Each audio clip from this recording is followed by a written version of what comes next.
Welcome to a new Daily Top Askreddit video. Today's topic. Philadelphia is considering opening a site where drug users can go to legally use drugs. They would be monitored by medical professionals who would administer anti-overdose medication as needed. Medical professionals, how would you feel about having this job? They tried to do this in my city, but no one wanted one in their neighborhood, or near their kids' schools, or near where they worked, etc. I live in Oregon, and the city council decided that the best way to deal with drug addiction and public urination was to put up street lights in all of the alleys and dimly lit roads. Now we can see the discarded needles on the ground and the stains on the sides of buildings where people have peed. The people in power do not listen to the people in a public health setting to solve problems if the general population is not willing to listen and understand the reasoning behind their actions. Edit. Thanks for all of the upvotes. I would like to state that my highest rated comment is about people peeing on the side of buildings in downtown. My wife proud, I can see it now. You spent how much on a college education and talk about your chosen field on the internet, and no one ever looks at your blog. You make one off the cuff comment about people peeing on the wall and it gets tons of attention. Back when I was a teacher at a poor neighborhood, the city did the same thing to reduce drug deals and violence. Apparently, their belief was crime was a thing that happened at night, that no one in their right mind would commit crimes if there was light. I once took the kids out to get tree leaves for an art collage. I had to take them back in when the kids were throwing bullet shells at each other. Dude, I gotta arc people in a park. I'd much rather do it in a clinical setting where they know I'm gonna do it, so they're less likely to try and punch my lights out for fucking their high up. I'm just picturing you wandering around a nice suburban park randomly sneaking up to people to give them marker. Done. NUHNUHNUHRNA. Names Bond, Paramedic Bond. There's a harm reduction place in the Bronx like this already. It's grown quite a bit since I found out about it through my job years ago, but when I was there it was a drop-in place where drug users could go. I met a few. The reason it works is because it gets people in who would otherwise be totally not connected. Now they have access to all kinds of medical and social services. They might come for the clean needles or shower, but it's so much more than that. Not only does it help them, but from a public health perspective it also helps stop the spread of diseases like HIV and Hep C. https www.boomhealth.org/solutions. Edit. Wow, I did not realize how this comment would blow up. I learned of Boom over 10 years ago, and a Boom employee u/Boomer2315 actually posted below correcting me that while they do offer syringe exchange, they aren't an overdose prevention site like what is being proposed in Philadelphia. I don't want them to get any bad attention from my casual comment where I misspoke. Up's original post was relatively light on details, so I didn't realize they were different, but I'm assuming it's this. https www.status.com/2019/04/04/05. My original opinion still stands. I don't want to give too many details on my employment for obvious reasons, but the research is there that harm reduction saves lives. The idea that they are just worthless junkies is completely wrong. These are people's friends and families who've fallen on bad times that are very difficult to get out of. Or sometimes not even that, they've been through horrible things and don't have a soul in the world to be kind to them. In my experience, many people who are this bad off have been through complex trauma, abuse, extreme poverty and /or mental illness. When they go to a place like this that is non-judgmental, it very well may be the first time in a very long time someone has treated them like a human being. To answer the original question, yes, it is very difficult to work in a place like this and you have to practice self-care, but would I? Absolutely. It saves lives and every life is worth something. Edit 2, PS. Thank you for my first gold kind Redditor. If anyone wants a good just basic idea on how this will save the public money, just remember how much the Hep C cure costs or a lifetime of HIV management. Hep C treatment is like 60 to 70k CAD plus surrounding medical fees. It's easy to understand how it can get expensive. We have them in Canada and they are an effective means of harm reduction. Not only do they provide people with clean injecting equipment and intervene in case of overdose, they also lead to increased use of detoxification services. I'm not a fully qualified medical professional yet, but I can definitely see the need for services like this. It's not something I necessarily want to go into. I'm leaning towards specializing in emergency medicine. Harm reduction strategies like supervised injection facilities would probably lead to a reduction in emergency department visits for drug-related problems.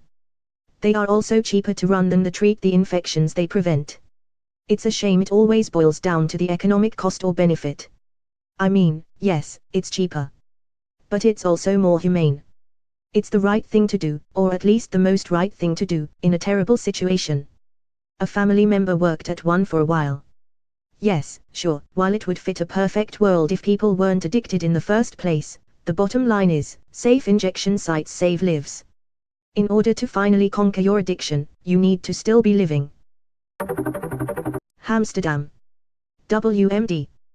WMD right cheer. Pandemic. Thank you.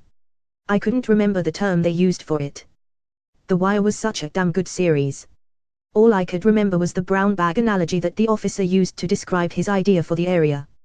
I hear in Amsterdam they can sell drugs right out in the open. Damn. Amsterdam is the shit. Best television series ever made. S2 was slow, but every other season was nearly flawless. Public health worker here. What everyone is missing is that it is a harm reduction method. No, it's not ideal, but it's going to happen whether or not we like it to or not. So it's better that they do it in a safer, sterile environment. I recommend you all to read High Price by Kyle Hart. A lot of you have strong misconceptions about addiction, and the role of social aspects like community play in addiction. Also, welcome to public health. There is no perfect intervention that will solve all problems. People are too complex for that. I'd rather you do it here at home. But the difference between parents asking their kids to binge drink in their house is that those kids aren't going through violent withdrawal from their alcohol addiction. This is a lot more necessary. Medical professional here, I couldn't do this job. I understand the argument and I'm not 100% against it, but for me it wouldn't line up with my personal understanding of do no harm. While I'm not putting the drugs into them, it feels too much like I'm being a part of enabling them. Sitting by and allowing people to do drugs 5 feet from me that could potentially kill them doesn't sit well with me. I'm all for making drug-related interventions, therapy, rehab, etc. more available, but this doesn't feel right. Edit, I am trying to say I wouldn't work there. I am not trying to say others can't. Yes, 100% this. I just couldn't do it. It feels ethically corrupt. I will do everything in my power to keep an OD alive. I will help educate and I will advocate for better and more effective treatment for addicts. I will advocate for the availability of naloxone. I will fight against prejudice towards addicts and ignorance of the problem. I will never give an addict their drug if it means I am doing harm. And that is the ethical truth here for me. Absolutes are uvocable. You can't do no harm. You just move the goalpost of where harm is. Cutting a person open to save their life.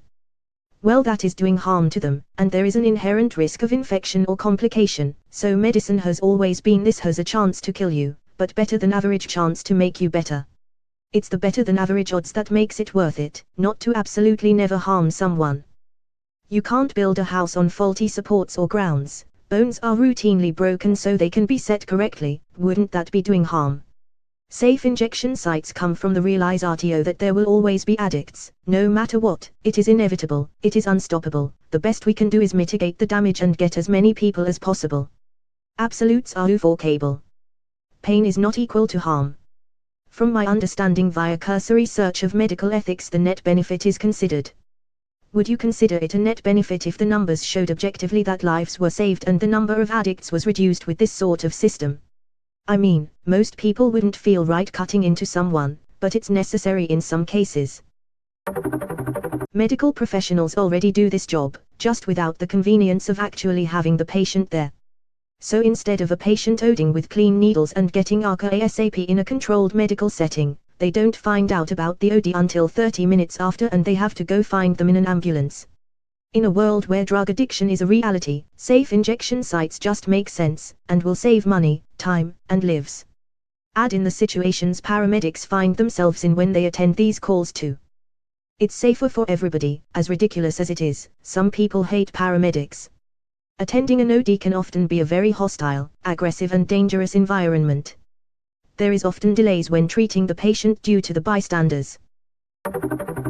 They are a good idea in hindsight, but in saying that I have seen what happens around the surrounding areas. It is a massive downside to them is that there isn't enough rooms in the one in my area, which causes one major issue which leads to other issues. The issue being that people go there and have trouble waiting to have their hit, so they are having their hit in the car park and surrounding areas, which is in plain sight of other businesses and school kids in the area. Hence the next part of my story. There are people, drug dealers, who prey on these people with the knowledge that they will be impatient and are selling the drugs to them in plain sight, which once again is right in plain sight of above mentioned areas. As a result, it is painting parts of the area in a bad light and is slowly decaying the businesses who have become fed up. People are coming across from all parts of the state to the safe injecting room, and there simply isn't a big enough facility to deal with the amount of people that come. This is a problem of scale. You need larger and forward / or more scalable infrastructure, and a larger police presence to keep the dealers out. There's also definitely a night is darkest before the dawn element to it. The problem is hidden right now. Once you shine the light on it, it's like roaches, they scatter, and you realize the problem was way bigger than you thought. For what it's worth, the proposed site is in Kesikto in Philly. And Kesikto is currently overrun with drug dealers and people whacked out. Kizos are hating this site proposal, but completely ignoring the fact that they can't get off the subway without tripping over 16 people slumped over on the steps and needles falling from the L. I'm sure those people don't want to make the area even worse. They're worried that it might turn into 32 people slumped over the steps. They think that it can always get worse. It's definitely not a flawless solution, but I firmly believe that if we let these places run for a bit, we could identify a lot of the issues, and solve a good deal of them. One of the major issues in Oregon that we have is a very bad problem with people using restrooms in business and public spaces and overdosing. Then EMS gets called or the police get called to a dead body. This will shut down a business or a public space for most of a day when this happens. I was working downtown and left work to go to lunch one day. I came back through the alley behind the building, and when I rounded the corner there were cops all over the place. A guy had overdosed and they shut down the entire area for most of the day.